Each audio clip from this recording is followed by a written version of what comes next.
2025ஆம் ஆண்டு European space ஏஜென்சியின் dark universe detective spacecraft Euclid milky way கேலக்சியின் சென்டர் மையப்பகுதியை உற்று கவனிக்க தொடங்குகிறது.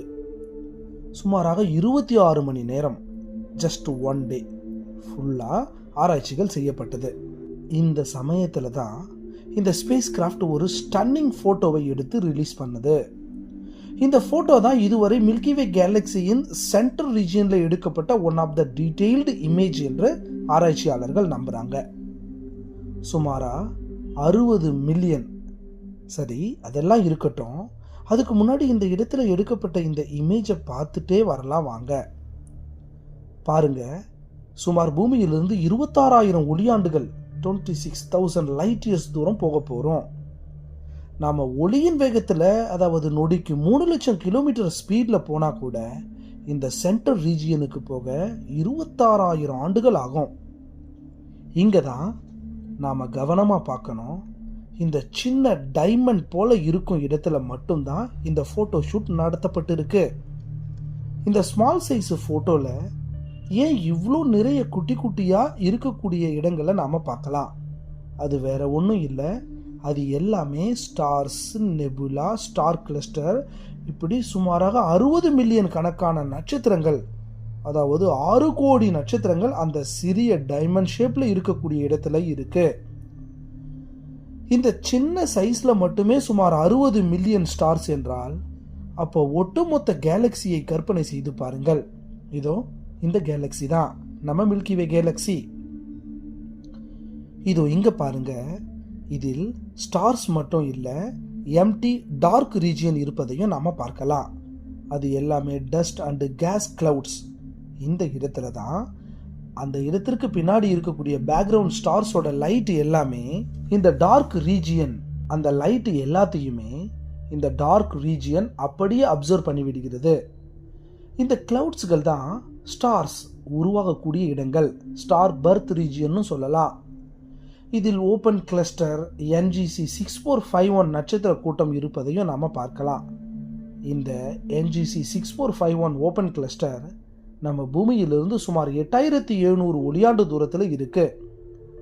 இந்த ஃபோட்டோ எடுக்கப்பட்ட இடம் நம்ம கேலக்சியில் இருக்கும் 2 ஆம் சுருள்களின் இடையில் எடுக்கப்பட்ட ஒரு சிறிய இடம்தான். இந்த இடங்கள் ஆக்டிவ் ஸ்டார் பர்த் ரீஜியன் என்றும் சொல்லலாம். ப்ளூ கலரில் தெரிகிற இடங்கள், அதாவது ஸ்டார்ஸ் எல்லாமே நியூவாக உருவாகிய நட்சத்திரங்கள். சரி, இந்த பிரம்மாண்டங்கள் இருக்கும் இந்த இமேஜின் பிக்சல் எவ்வளவு தெரியுமா? சுமார் 6 கிகா பிக்சல் இந்த இடத்துல இருக்கும் பெரும்பான்மையான ஸ்டார்ஸ் எக்ஸோ பிளானட்டை கொண்டிருக்கு.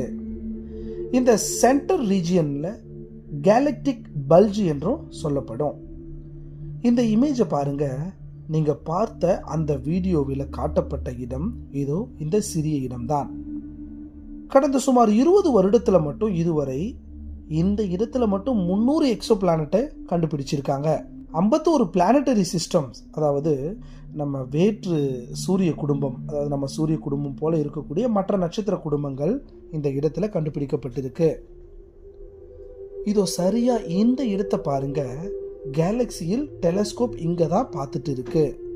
இது நம்ம சோலார் சிஸ்டம் எங்கே இருக்கு என்று தெளிவாக காட்டப்பட்டு இருக்கிறதையும் நாம் பார்க்கலாம். இதிலிருந்து என்ன தெரியுது? அதாவது இவ்வளோ பிரம்மாண்டமான கேலக்சியில் ஒரு சிறிய பகுதியில் ஒரு சின்ன டெலஸ்கோப் ஒரு ஃபோட்டோகிராஃபி பண்ணுது.